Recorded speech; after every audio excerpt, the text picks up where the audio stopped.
Are we on live now? Okay, thank you. This is the meeting, the June 11th, 2024 meeting of the Carmel Clay Board of Parks and Recreation, beginning at 6 o'clock. Jen, would you please call the roll? Yes. Jonathan Blake. Here. Katie Browning. Here. Jim Garrettson. Judy Hagan. Here. Joshua Kirsch. Present. Jen Christunis. Here. Linus Rude. Mark Westemeyer. Here. And Lynn Zing. Madam President, we have a quorum. Thank you, Jen. I'll call the meeting to order at 6:02. Please stand for the Pledge of Allegiance. I pledge allegiance to the flag of the United States of America and to the republic for which it stands, one nation under God, indivisible, with liberty and justice for all.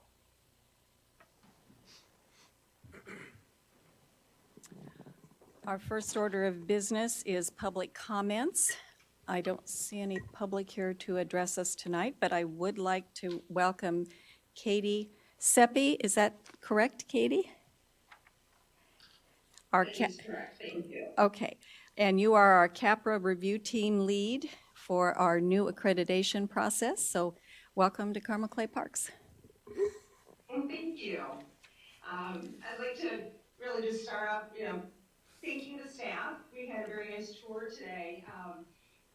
As was indicated, my name is Katie Seppi. I am the Director of Human Resources at the Naperville Park District, just next door in Illinois. And as mentioned, I do have the honor of serving as the lead visitor for your 2024 CAPRA reaccreditation process. For those of you that were on the board 5 years ago during the last reaccreditation, this visit is different. All of the reaccreditation visits are now virtual, so none of the visit team will be on site. But like I indicated, I have a real great appreciation for your staff. They did a nice job giving us a tour today, and we're going to get to see more of your amenities tomorrow.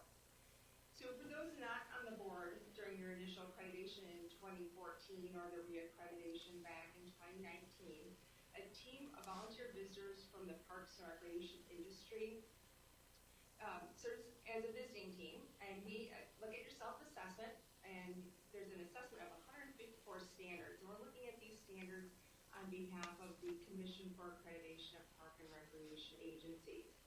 To achieve reaccreditation, it's a little bit of a higher standard than on the initial accreditation.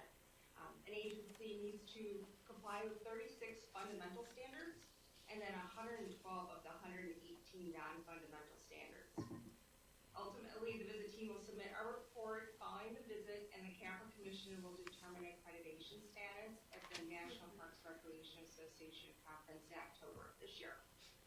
An organization's commitment to CAPRA accreditation demonstrates a commitment to the community, and it's a commitment to being best in class. The fact that Carmel Clay Parks and Recreation is up for consideration of reaccreditation again is quite remarkable.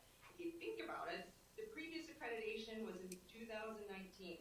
And a lot has happened in the past 5 years. Staff has been challenged to rethink how to provide services to the community in the midst of a global pandemic, supply chain issues, skyrocketing inflation, and staffing challenges. All of this while maintaining best-in-class policies, processes, procedures, and service. You should really be immensely proud of your staff and the amenities, facilities, and programs you offer your community. It's really been a pleasure getting to know your organization, and we look forward to completing this visit and getting to know you a little bit better. Katie, thank you so much for providing the park board that overview. I do want to also commend Katie and our visit team. They spent a lot of time poring over the documentation that we provide them to help them assess our compliance with those 154 standards. It's on top of their day jobs that they're already doing. So, I have a great appreciation for their participation in the CAPRA process.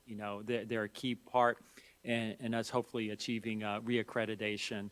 And certainly it's been great working with them, and we look forward to continuing to work with them throughout this week, and hopefully, knock on wood, we'll have a favorable recommendation from them to the commission that ultimately makes that decision. But Really appreciate Katie taking time to talk to the park board and give that overview.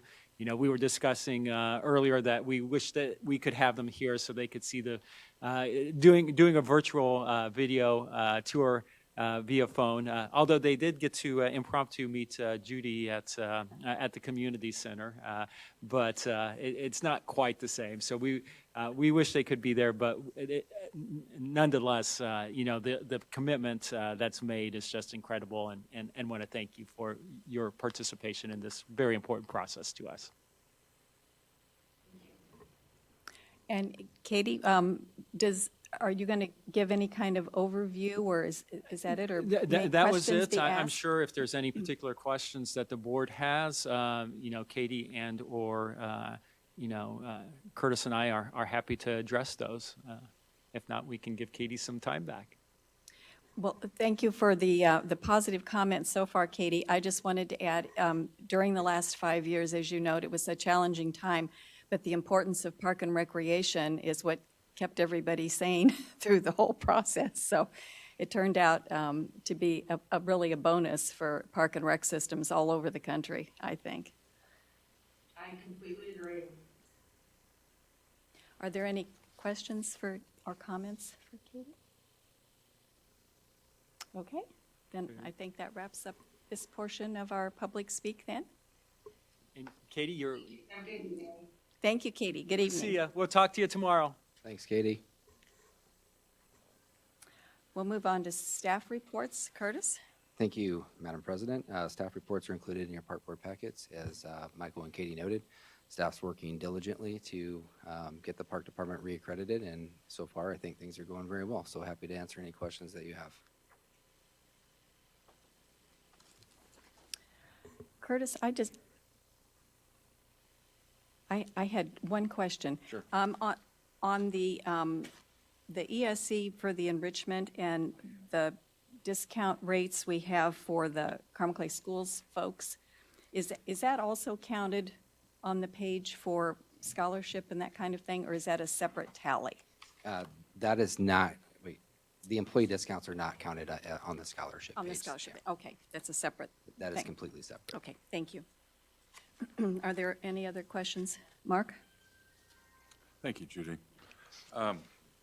Curtis, we were talking about this right before the meeting, and as I was going through the 12-month trailing financials on the Monon Community Center, you could sort of see that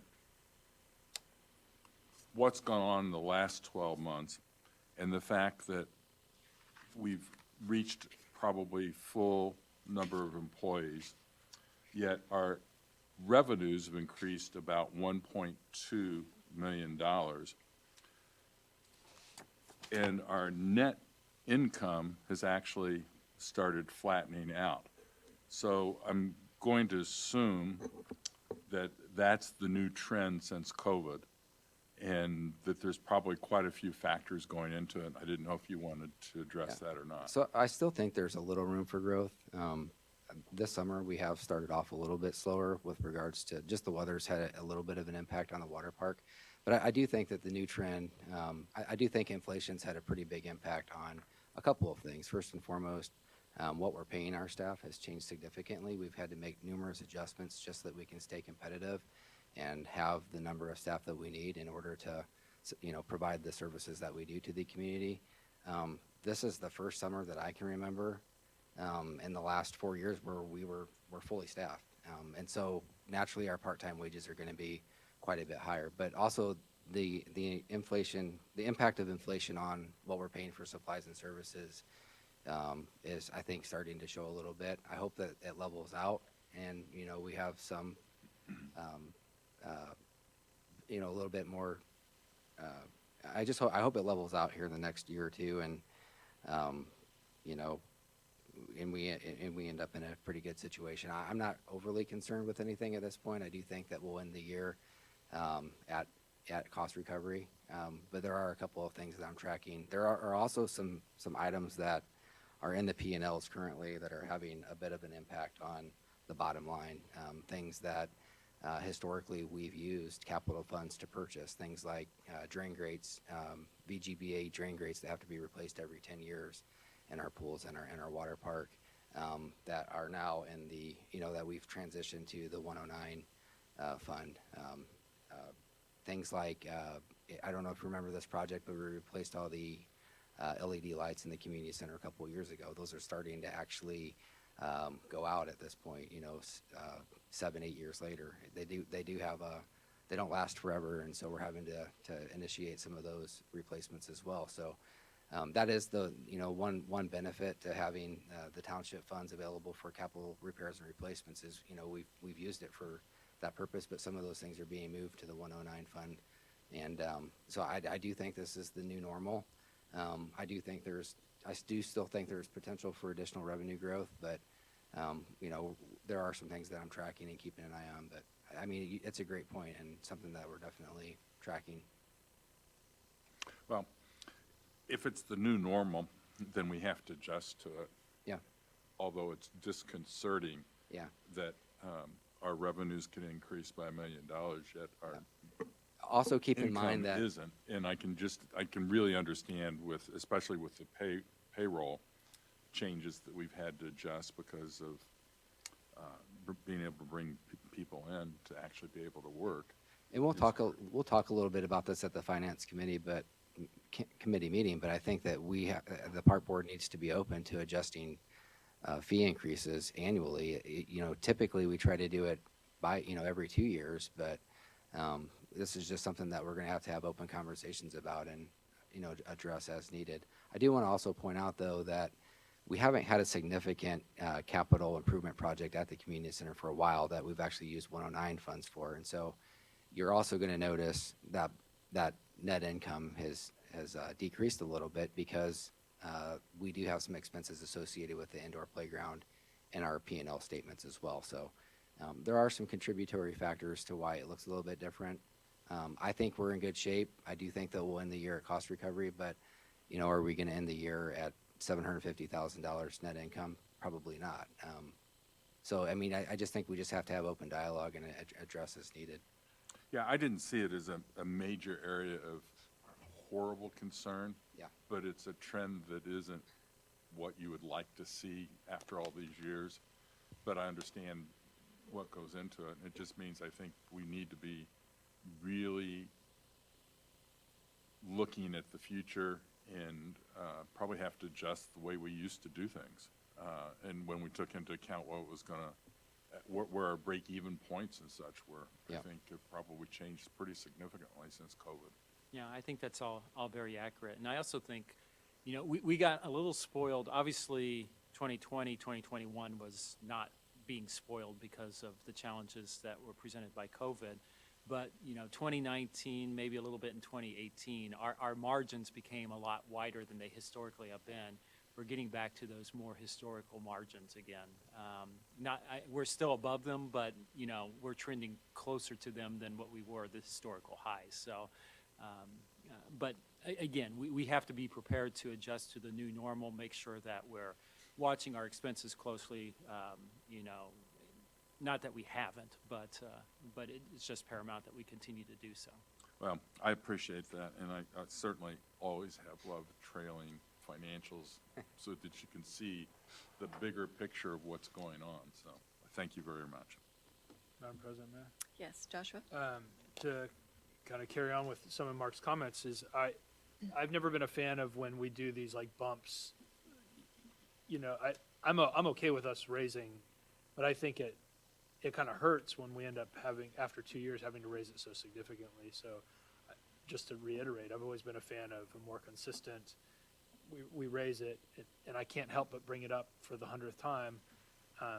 I still don't know why we're not considering dynamic pricing. I understand that maybe previous legal counsel had an opinion about it. I'd love to weigh in on current legal counsel's opinion about it. I don't look at it as gouging. I look at it as charging the appropriate price. For those of you who may not have heard me talk about this before, but the Museum, the zoo in Indianapolis was having a problem. They were having an experience problem. And what they found out was that if 5,000 people were at the zoo, it was no longer a fun place to be. So they said, we only want 4,900 people there on any given day, and we want the price to keep that from happening. And after like a year or 6 months' time, they had, their reviews went up, and their revenue went up, and even the gift shop sales went up, in addition to concession stands and stuff. Or I always liken it to, at one point at the water park, I think hot dogs were $1.25. I would buy 5 hot dogs when I was at the pool. I shouldn't eat 5 hot dogs, but at $1.25, I couldn't help myself. I don't know what the magic price for a hot dog is, but I suspect it should be more expensive on 4th of July than it is on Thanksgiving. And in the same way, when we have lines of people outside the pool that we've now had to add misters to keep them cool and calm, maybe we're not charging the right price, especially when, if I'm being frank, I hear people say they don't love going to our pool so much anymore because it's too crowded. So that's a long-winded example of, I think that we should be considering dynamic pricing. I wonder if it would help our revenue. And then one last thought, and I'll make this point short, but if we know we have to buy light bulbs every 7 years, is it wrong for me to think that light bulbs are cheaper today than they're going to be 7 years from now? And, you know, maybe we can't always buy enough light bulbs to last us for 14 years, but if we know that we have to buy new pool grates every 10 years, can we stockpile some of this stuff to offset that cost? I mean, So the challenge with like the pool grates is that in 7 years, 14 years, I'm a little hesitant that the government isn't going to change what the requirements are of those grates. They seem to be constantly evolving.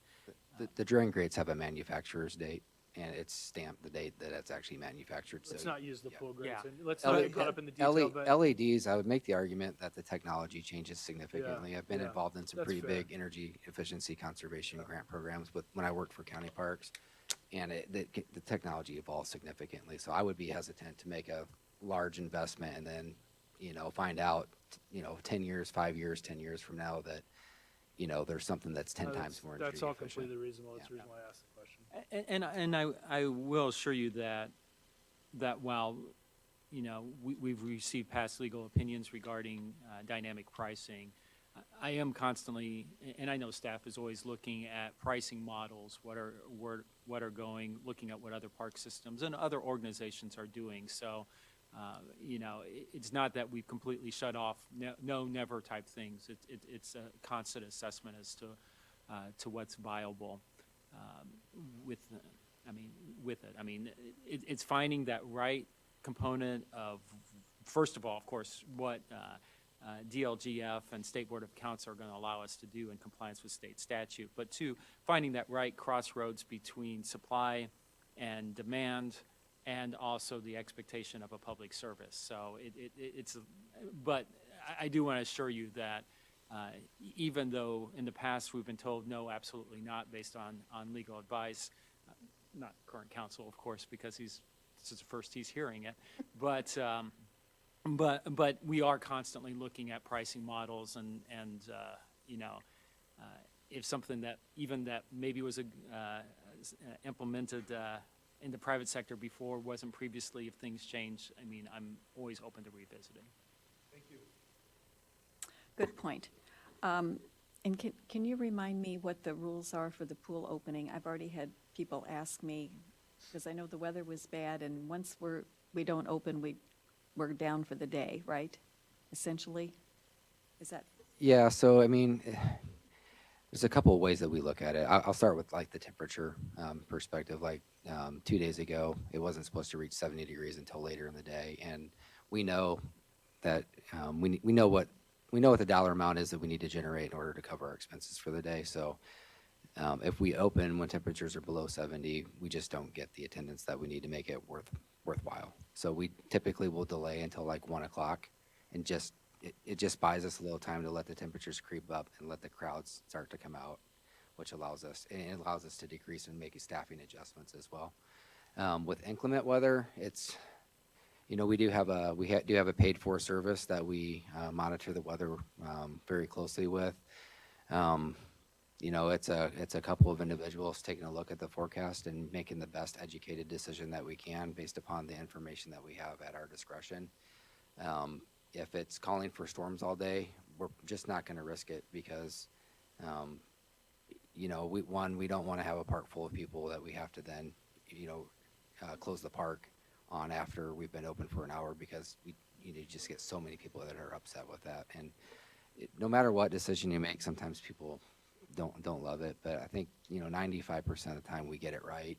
And our goal is to open every single day. That's what we want. That's and if weather cooperates, that's the direction we go in. But we do have a lot of conversations and try to make the best decision that we possibly can. We do have a procedure that kind of outlines all this. I'm happy to share that with you if you want to provide that to someone, and it walks through kind of the entire process and how we look at things holistically. So sometimes it's temp and sometimes it's weather. Correct, Okay, yeah. that makes sense. My reply off the top of my head was, well, if they probably didn't open, they're probably closed for the Yeah. day because you're calling back staff and everybody's schedules are messed up. Yeah, so- and if the forecast if it's calling to be like a little overcast and with some cooler temperatures, we do make some staffing adjustments. We'll cut staff back and some of those different things. But if it's calling for thunderstorms all day, we're likely just not going to open or risk it. Yeah, that's the best call. Yeah. Not taking a chance. Any other questions for Curtis from board members? Okay, we will move on then to committee reports. Okay, since Lynn is not here this evening, how do we want to proceed? So for Finance Committee has not met, we are proposing a committee meeting. Curtis, remind me of the date. Third Tuesday in July, I believe it is the 16th, Okay, if possible, or the 23rd, I guess. I would be open to that as well.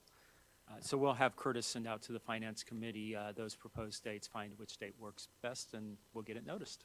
okay, so that is Lynn, and Uh, then I'm an ex officio. correct. So it's the two of us essentially? And then Mark and there's one other, I think it's Linus. Linus. Okay, Thank you. Going off of memory, which right now. okay, thank you. I did not know who those current members were. Okay, so how do you want to proceed then? So with that, no additional items to report on the Finance Committee. What we will be presenting at the Finance Committee is the department's proposed budget for 2025. So we'll begin the review process for that. That will also include any proposed adjustments from staff regarding the fees that fall under the discretion of the Park Board for approval. So that'll all be forthcoming. Additionally, at the Finance Committee meeting, every 3 years, we do a comprehensive compensation study, especially for our full-time staff. So this is one of those years. So we'll have the results of that study that we'll be able to present along with any recommendations that we have for adjustments to staff salaries.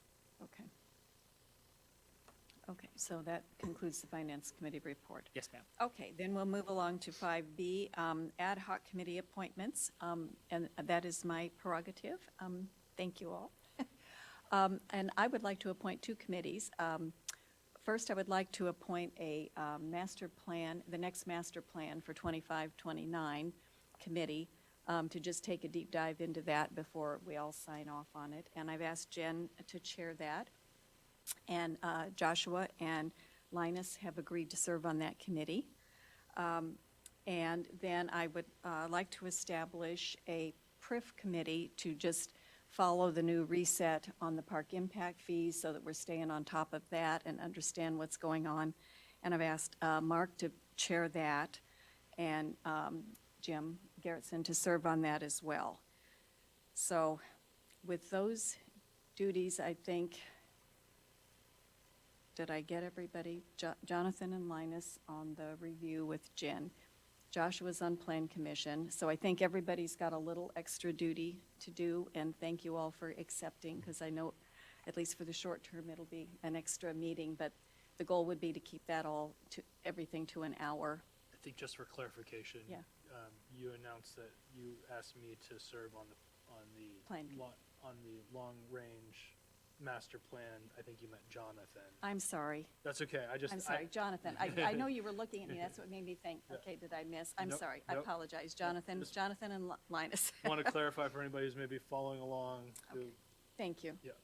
Joshua, you already do triple duty because of all the plan commission stuff. So thank you, everyone, for taking on a little bit more work this year. Okay, we'll move along to the minutes then. So Jen, will you present? Yep. I move to approve the minutes of the Park Board meeting on May 14th, 2024. Is there a second? Okay, Jen has moved, Joshua seconded. Any clarifications or any questions about the minutes? I'm going to abstain, Madam President, since I was not here. Okay. Jonathan will abstain. All those in favor of the minutes as presented, please signify by saying aye. Aye. Anyone opposed? And Jonathan abstained. Okay. Now we move on to the financial reports, since the treasurer is not here. Jen?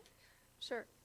Sorry about that. I move to acknowledge receipt of the financial consolidated report for April 2024 and the receipt of the P&L statements for May of 2024.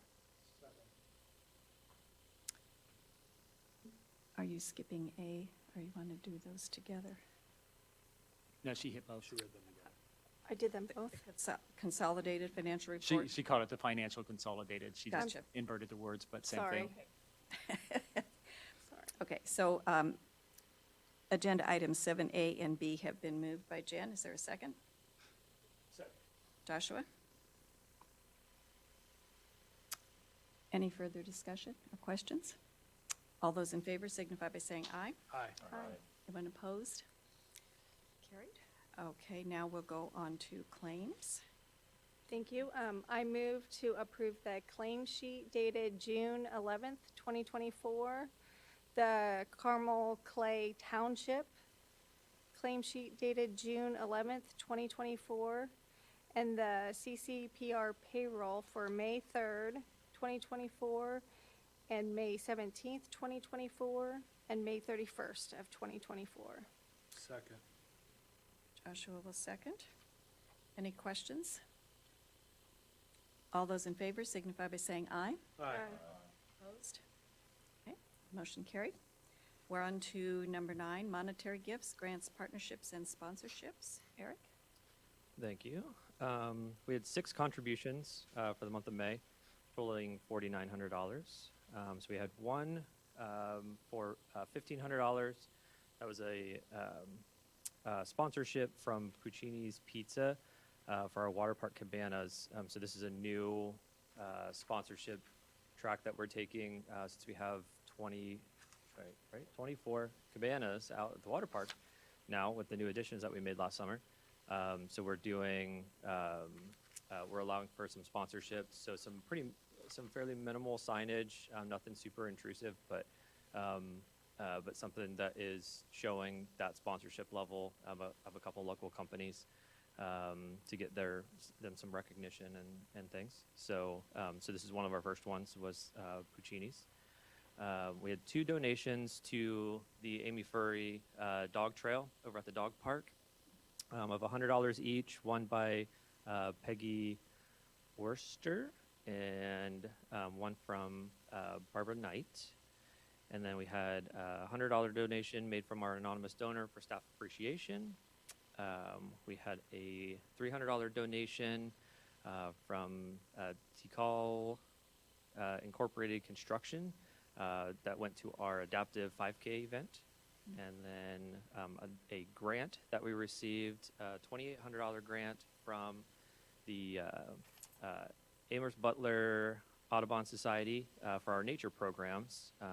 And this was going towards specifically for the purchase of some good binoculars and things for our nature education programs. So they wanted to sponsor that specifically. So Those are excellent, and the story about the little dog park that was really great.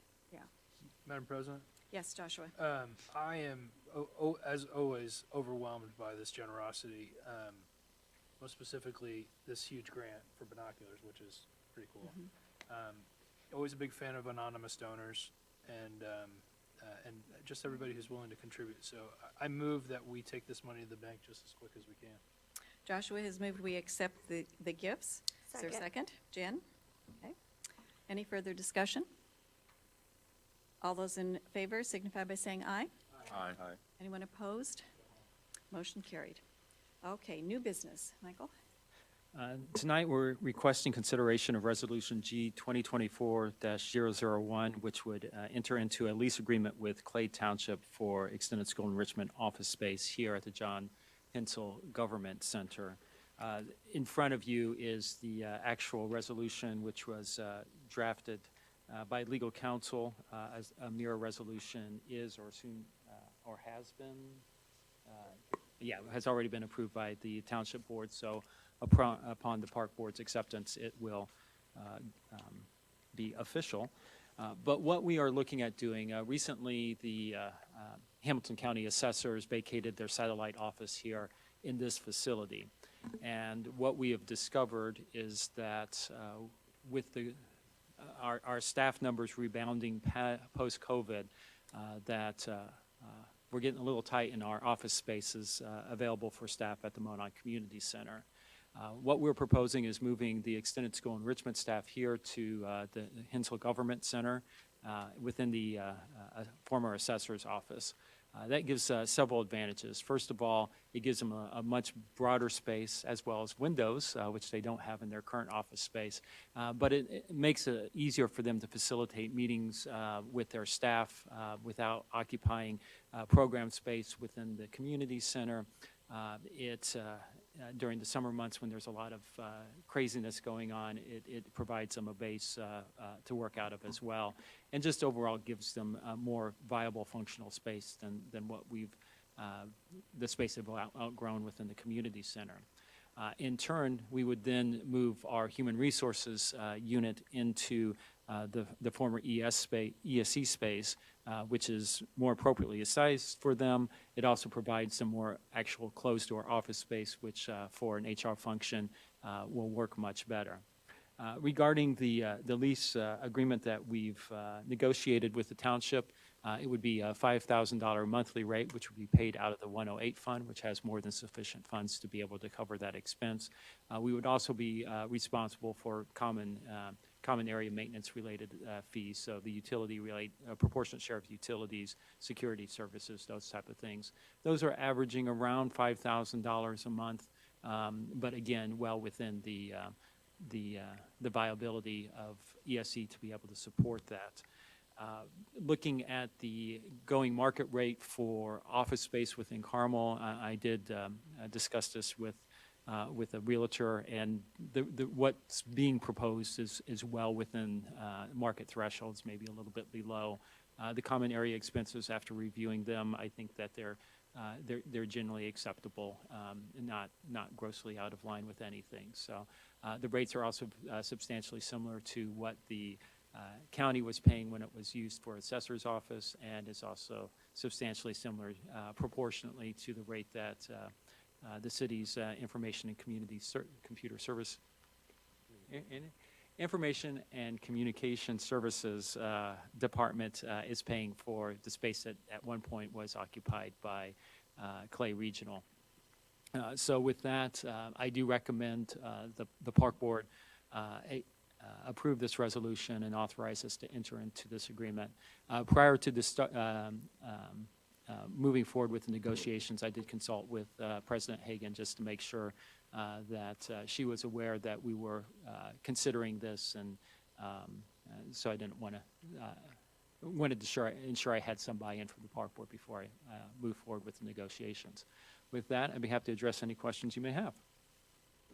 Could we go ahead and? Oh, and I did mention it at the last Park Board meeting. Thank you. Yeah. Shall we go ahead and have a motion, and if there's questions? I'll go ahead and move to approve Resolution G-2024-001 as presented. I do have a couple questions. Okay, is there a second? Second. Janice, second. Okay, go ahead with your questions, please. I see that it's a 5-year agreement with 2 automatic 5-year extensions. Can you talk to me like I'm an idiot and just help me understand if, like, does that allow us to lock in that price? Like, what? So, excellent question. So the way it's negotiated is with the renewals, if the renewals move forward, it would increase by the rate of inflation and stuff, the CPI rate, which is also the same rate that we use when we're adjusting in the off years for our salaries. So there is a factor to ensure that the township continues to receive an equitable rate moving forward. We also did introduce a component. Obviously, we're proposing to use this for the Extended School Enrichment Program, which is substantially the after-school program, which we do in contract with Carmel Clay Schools. We have a wonderful partnership. We want that partnership to continue forever. Hopefully the schools has that same perspective, which is the discussions that we've had in the past. But if for some reason one or other of the partners would decide that we need to go a different direction, we do have an out that we could terminate the lease if the space is no longer needed. Now, we could also determine that it could be a viable space for other functions within the department, so it doesn't have to be ESE. But knowing that's currently the intended purpose for it, we did negotiate that, and Trustee Hensel was supportive of that proposed amendment to our discussions and initial conversations. But that's sort of the logistics of it. That all sounds completely reasonable. My motion still stands. No. Thank you. We also would, we do need to do some upgrades to the space because, it was previously designed for an assessor, so we need to get some different furniture and stuff to make it appropriate for our ESE staff. But again, that would all be funded through 108, and again, we have more than sufficient resources to be able to support that, and it'll be well received by staff. Yeah, I want to emphasize investing in the people who make our system equitable and sustainable, if you will, has my full vote. So thank you very much for looking out for them. Thank you. Are there any other questions from board members? And does the furniture come with it? There is some furniture that comes with it, but a lot of it is obsolete or a little bit tired. So we'll be making it a functional space for the current workforce. But you can salvage some. I'm just, Um, no, it's not really. I know I know what it was. Yeah. But anything that can be salvaged. Okay. If there's no further discussion, all those in favor signify by saying aye. Aye. Anyone opposed? Motion carried. All right. Old business. No old business to bring forward today. Okay. Is there any attorney's report, Zach? Yeah. Okay. A couple items here. We finalized and circulated the RL Turner contract approved at the last meeting. We finalized and requested revisions to the lease that you all just approved. We continue to work on several easements involving Duke and the Kite Corner project, among others. Prepared a number of special purchasing certificates discussed at our last meeting. And we communicated our discussions with staff regarding future funding options. I believe we discussed that at the last meeting as well. Worked with staff regarding the minor subdivision of Bear Creek Park, and circulated memo on steps needing to split the parcel, which Eric actually found a great solution because the parcels are larger than 5 acres. They don't need to go to the city. The county can deal with that. And then finally, a partner with our firm, Joe Pettigrove, in our employment practice, communicated with park staff about preferred pronoun usage with park staff. And that's it. Any questions for council? All right. Thank you, Zach. We'll move right along then to director's report. A couple items for the board's knowledge. Just to clarify what Zach said with the subdivision with Bear Creek, I think we mentioned it at a previous meeting, or maybe it was in another meeting I was in. I apologize. But we are going to be pursuing Land and Water Conservation Fund grant for Bear Creek Park to help spark the development of that park. LWCF funds can only be used for outdoor recreation components. They cannot be used for indoor recreation facilities like we have envisioned within the master plan.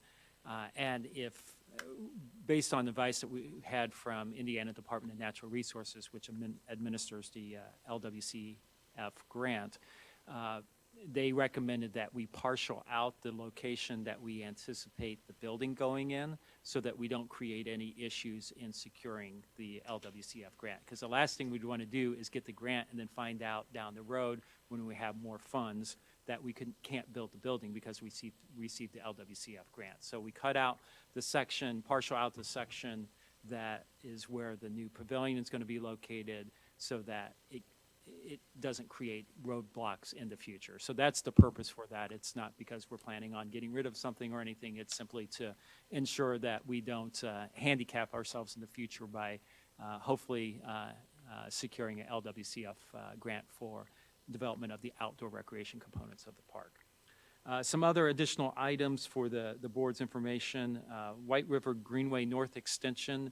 The development of that is not happening quite as quickly as we would have liked, not at any fault of the contractor. In our working with Conner Prairie elected to do an additional phase 1 study of their archaeological study of their property. Even though we had already done one for the route of the trail, and the state had signed off and said that no additional action was required, we could proceed with the project. Through Conner Prairie's more extensive review of their entire site, which they duplicated some of our areas, there were some zones that crept into our area that had some areas of concern. So we're going to have to, in a couple locations, do a phase 2 study in just within the trail, not within the areas that are outside where the trail is going to go. If there are no issues with the phase 2, then we proceed as planned. If there are issues, then we'll address them when that time comes. Based on our phase 1s and our focus, we believe we'll be in good shape, but it's just creating an additional time frame for it. So hopefully that doesn't have any negative consequences for that project, but if so, we'll certainly keep the park board apprised. Of course, we want to make sure that we're doing the right thing with those things, so it's just a necessary step within the process. At one of the previous park board meetings, there was a question regarding the bison statues that are going in Central Park across from the playground and the lagoon.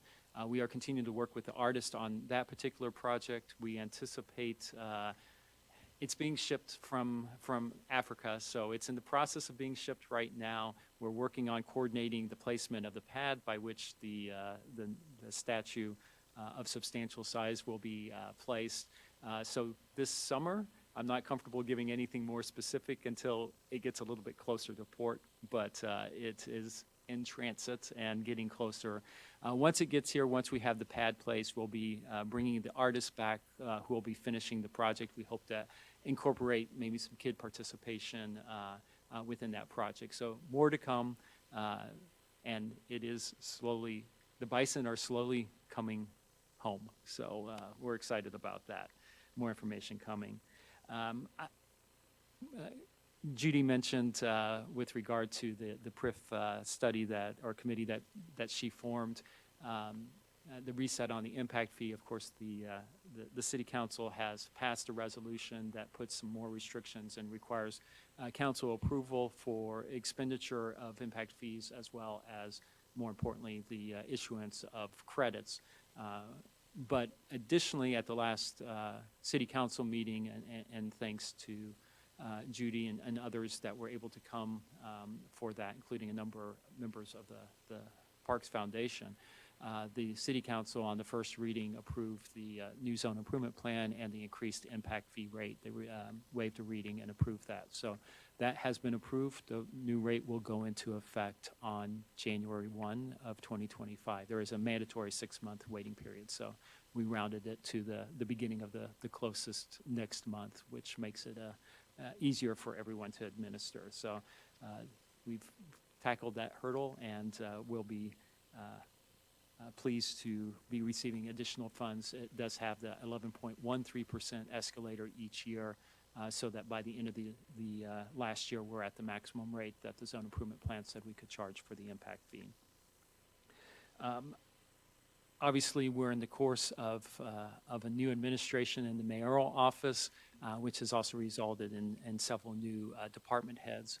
As has been my standard protocol, I've been extending invitations to the new department heads at the city, providing tours of the park system so that they become more familiar with Carmel Clay Parks and Recreation, as well as the parks, and exploring opportunities for collaboration between the respective departments. I have already given a tour to new Police Chief Drake Sterling, wonderful tour, which we're very pleased about. Additionally, as in the 2024 budget, as approved by both the Park Board and City Council, there are funds for 2 park resource officers. Now, right now, the police don't have the manpower to be able to to put people into those positions, but our staffs have been working very diligently in creating the protocols for that program. And just as importantly, of course, thanks to a referendum passed to fund the school resource officers, the SROs, this summer have been embedded within parks. So between 8 and 4 p.m. Monday through Thursday, they have other duties on, but on Monday through Thursday, they're actually in the water park, in the Monon Community Center, out in the park system, and really getting to understand in a firsthand perspective how parks work, how people are integrating and using the parks, which will help inform us as we develop the Park Resource Officer program. So far, the feedback that I'm receiving from CCPR staff has been nothing but positive. So real thankful for that interaction with the police department, and super excited to have the SROs. The SROs have even attended some of the camps. They know a lot of the kids. So, you know, I think there's great potential in further enhancing our great relationship with Carmel Police Department. And I've expressed my gratitude to Chief Sterling. But I have extended invitations to other department heads and look forward, as availability permits, to giving those tours.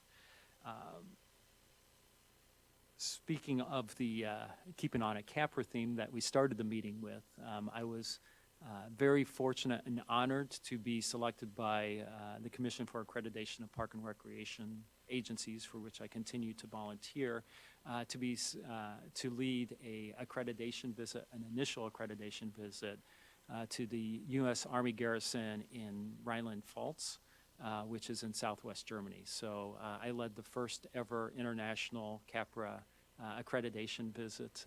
That was the week before Memorial Day. Incredible experience. CAPRA not only accredits park and recreation agencies like Carmel Clay Parks, municipal park systems, state park systems, but they also accredit morale, welfare, and recreation units within Army bases and Navy bases and what have you. So there are several MWR units that are accredited here in the States, but this is the first time that a international garrison has sought accreditation. So it was a huge honor to be selected to do that. I learned a lot about how recreation services are provided to our soldiers overseas, which is really a cool experience to see, and just had an incredible experience and learned a lot, and but also got some ideas for here too. So that's one of the great things about the accreditation process. Not only is the agency having a thorough review to ensure that they're meeting the industry best standards, but it's a learning opportunity for everyone involved. So very thankful to be involved in that process. And then last but not least, I did put at the dais for you an article from Michael Hicks, which was in the June 2nd Indianapolis Star. I know we shared a similar column from Mr. Hicks before. Dr. Hicks? I think he has his doctorate. Anyway, he's a professor at Ball State. But this one was talking about the Regional Cities program that was administered under former Governor Pence, but was sort of the precursor to the Ready Grants. And talking about the important elements of quality of life in attracting people to come to your communities so that you have the employees that employers need. And how that, in many ways, at least based on their assessments, is a much better investment tool for economic development than some of the traditional economic development things are to bring businesses. Because bringing businesses without employees is kind of a challenge. But I encourage you to read it. I sort of highlighted some of the things that were of particular interest to me, but just further validation, not only we see articles like this at a national level, but the impact that it's had in the state of Indiana in investing in quality of life and specifically in parks and recreation. It's something that all community leaders should be considering. And we're very fortunate here in Carmel that past and present elected officials and community leaders have understood that quality of life is critical to making Carmel a successful community, the successes that we've achieved. So I think this just reinforces the importance of the type of investments that Carmel has made over the years. With that, I'd be happy to address any questions the Park Board may have. Mark? Michael, on the LWCF grant, I'm assuming that comes with the protection of the property? It does. So anytime you receive a LWCF grant, you're required to put restrictive restrictions on your covenant, or restrictive covenants on your deed, I'll get it here right one of these days, that protects and federally encumbers the land so that the land can only be used for park and recreation purposes. There is a mechanism by which you can get out of that, but it requires a mitigation that is so cost prohibitive that no one goes forward with that. And it was very valuable to us for Flowing Well Park, which is currently the only park in the park system that's received LWCF funds. When the city was looking at the roundabout 116th and Gray Road, they thought the easiest way to secure the land needed for that roundabout was to use Flowing Well Park. But when they dug into the restrictions related to LWCF, they quickly realized that that was not the most viable way, and it really helped save that corner of the park.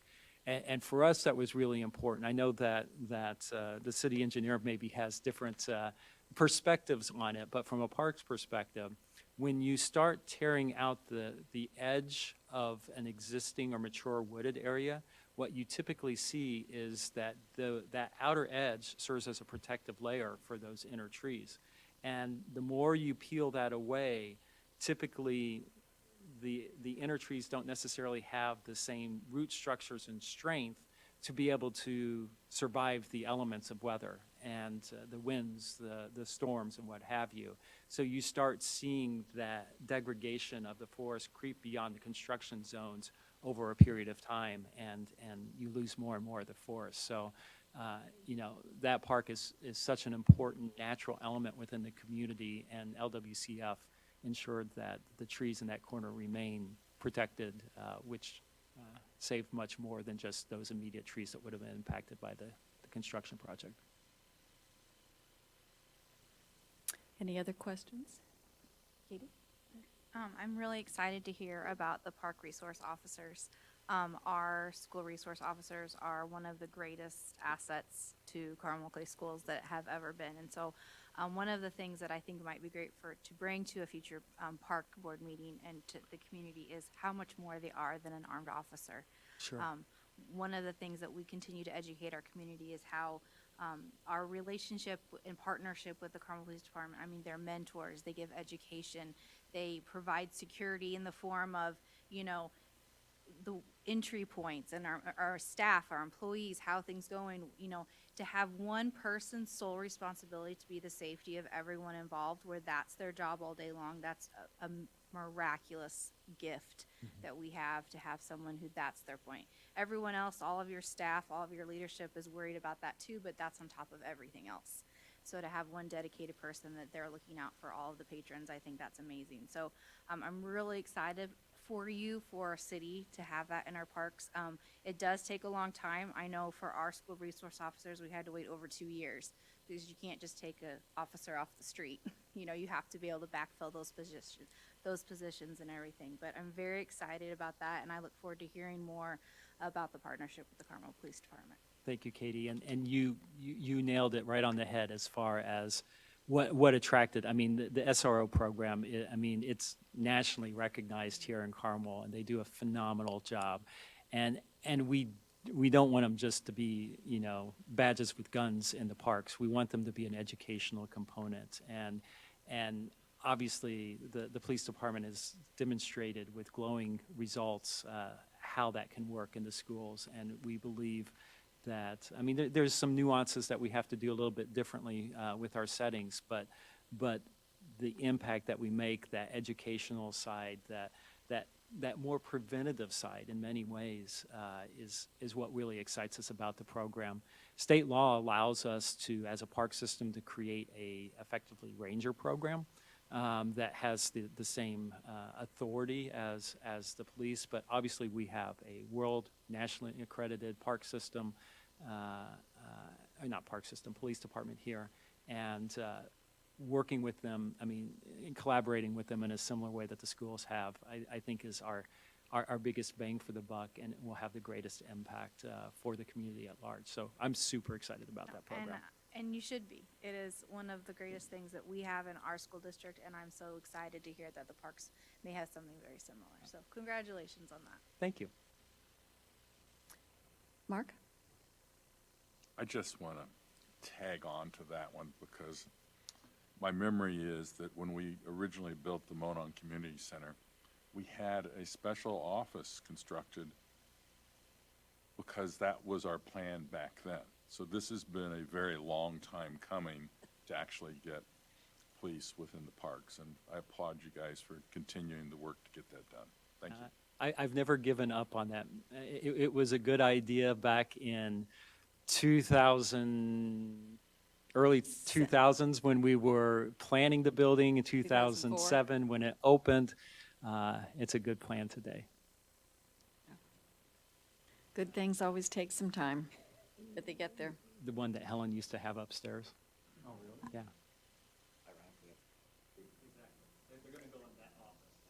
Oh, they're going in the original office that we Yeah, planned? that's the funny Oh, thing. that's yeah. even better. Yeah. So once great. once Human Resources moves down to the ESE office, that's where we'll end up having one of the resource officers. That's pretty funny. Oh, that's great. Any other questions for the director? Okay, we'll move on to information items. Anything in particular? Only thing is, the Parks Foundation is scheduled to meet in the latter part of June. I think it's the fourth week, not next week, but the week after. Yeah. Right, 2 weeks? Yes. I've not seen the final date yet, but It just popped on my calendar earlier today, so I know that Dan was able to confirm a date that works with everyone, or at least with the department, so. and then your city council quarterly report is next Monday? Yes, I will be going to city council, as I do on a quarterly basis, providing just a general update of activities here at Carmel Clay Parks and Recreation. So always look forward to that quarterly report. And I would encourage board members to attend if they can. I'm sorry I can't, I'm not back in town yet, but anyone who can attend, I think that is helpful. Okay, we'll move on to Park Board comments and discussion. And first of all, I just want to say thank you for the newsletter. These are really great. I brought all three. I figured you would bring the newest one, but I finally caught up with this publication in the little folders or the little racks over at the Monon Center, and they're really well done. The stories are just great. This one is particularly makes me happy because Cheryl Hedrick, who is the person who is featured here, is taking over the old Woodland Garden and refurbishing that. And the ladies that are doing that are all in my Trail to Fitness class. And it's become a really close group of people. We've all been walking together now for at least 4 years, probably, as soon as the pandemic let up. Some of us had been in longer. And Cheryl is just a wonderful, wonderful outdoors person who just sort of an earth mother kind of person who's into all kinds of interesting things. And she has just made this come back to life. So if you have not taken a peek in, right now they're fighting the invasives, but it was lovely in the spring. And I think the Park Foundation is probably going to fund them for some new plantings in there in the fall. We're getting So- ready to post some video on our social accounts as well, About with the before and hills. afters of the Woodland Garden, so make sure you check those out. Yeah. So I love all these, I know all these ladies. I walk with them all the time. They're all great people. And it's just one little thing in the community, but it's one of those things that just elevates the whole park and the system and people quietly doing wonderful things like the SROs. And the other thing we're excited about with the Park Conversations, which is the quarterly magazine, has it gone out yet, or will it be going out soon? Okay, so, I mean, through the current, okay, so if you didn't receive it through the current Carmel, we actually had it embedded and distributed with the current Carmel so that we had a broader distribution than just what we can get with social media and our previous online post and distribution at places like the Modon Community Center and City Hall, so, Do we know how far it went? Because it did not get to my house. okay, that's At good least to know, not so we'll yet. find out. I don't know whether they're on a rotation schedule where they hit like 4 out of 8 areas of the city or what. I haven't had a hard copy for several weeks now. I don't know Okay. whether it's a post office deal or whatever, but if we're counting, I'm just curious how many Yeah. actually went out. We'll find out, because I was expecting pretty much anyone that gets a current Carmel was Did supposed to get anybody it, else so. get them? Okay, Jonathan got one. Okay, anybody else notice them in the? Oh, huh. Okay. We'll look into that. Just Thank you. asking. Okay. Any other park board comments? Jonathan, go ahead. Michael, I just wanted to extend a thank you to you and the staff for hosting the Indiana Park and Rec Association's Northern Conference, or not Northern Conference, Northern District meeting last month. Sorry I wasn't able to be there, but just for the board, I volunteer on the Indiana Park and Rec Association Board of Directors. And last year, we started talking about hosting a meeting at River Heritage Park. So I think we got rained out last year, and then we had some other scheduling conflicts, but I appreciate you guys doing that. We're I've heard happy to good do things. so. River Heritage Park has become a cursed park as it comes to planned special events related to the park. So of course, we tried to do a rededication there, which was flooded out, rained out, and smoked out with the forest fires. And we got rained out on IPRA's event, and when we hosted it, it was misting in the day, so it impacted attendance a little bit. But everyone that was there really appreciated it. That's a special park. Has everyone been out to see that park and the path material? I don't know how else to Yeah. call it. It's what is really cool about it is how quiet it is. So you're not going through on leaves and everything going crunch, crunch. So the birders must really love it because I noticed it right away. It's so quiet that you can really go through it. Hey, while we're talking about playground improvements, check out Westermeyer Commons because that new playground surface is finished and the new artificial turf is in, and it looks phenomenal. And our team came in and cleaned all the playground equipment and all the shade structures, and it looks brand new again. It's absolutely stunning. Yeah. Oh, good. The walking class may be out there tomorrow. Check it out. That's our day. Okay. Any other questions or comments from the board members? I Oh. do have one information item that I feel inclined to share with everybody, yes. but this is as it applies to city policy about the construction of path adjacent to redevelopment of property. So, without giving you too much of a long history, but there's kind of two ways that the path network was created within the city of Carmel. The first of which, what I refer to kind of as organic, is a property is being redeveloped. The city said, please build a path. People referred to those as paths to nowhere for a long time. Eventually, paths to nowhere started connecting, and you started getting these little pieces of path. And then this kind of the second way that paths were created was what I refer to as kind of wholesale. So the city says, we want a path along this entire stretch, Spring Mill, Gray Road, 126th Street, probably Main Street. This is where we build a path, from east to west along the entire frontage of the road. It became evident to me in my other life that there were holes in the network that we're never going to fill. Because for one reason or another. I started petitioning and lobbying city council a few years ago and said, hey, would you fix this? Please don't throw $1 million or $2 million at it and pat yourselves on the back. Throw whatever it takes at it to fill all of the holes in the network, and then, raise your hands triumphantly because you'll leave a legacy path network for everybody to enjoy for the rest of the time. To city council's To my amazement, city council did it. They funded it to the tune of almost $40 million. That's the history. Now, what I'm watching happen at the planning commission because of city policy is we're creating problems for tomorrow by way of letting petitioners decide whether or not they're going to contribute money to the thoroughfare fund or build the path. So if you have property that might have trees adjacent to the right-of-way, you're going to say, well, I don't want to build the path. I'm just going to contribute the money to the thoroughfare fund. Now, at face value, that sounds like a good deal until the city later on has to go build that path. It's never going to be cheaper than it is today to build the path. So now the city has to subsidize that section of path. And there seems to be a conflict between the comprehensive plan and the way that the city, AKA the engineering department, actually does business. So there's a minimum amount of right-of-way that's being dedicated in these instances, and not the maximum amount of right-of-way that's actually needed to build the path. So, for example, the minimum would put the path right on the edge of the street, and that's just not the way we build paths. We build paths, 3 or 4 feet off the street, so it's better for the public. So now the city has to then go buy right-of-way from the individual as well. So that came up this week. I've asked city council to review this and reconsider the city's policy because I don't want to create problems for tomorrow after we just finished fixing them. So I just want to bring you guys up to speed. It's not a big deal, but I'm hopefully not going to create problems for tomorrow.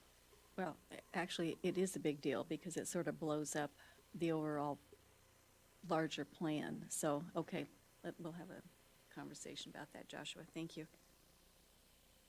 Katie, did you have anything more from school board? No, nothing. Thank you. Okay, thank you for your comments about the SRO and the support. Any other questions from board members? A motion to adjourn then? So moved. Who moved? Mark or Jonathan? Okay, Jonathan moved. Jen seconded. All in favor signify by saying aye. Aye. We are adjourned. Thank you, everyone.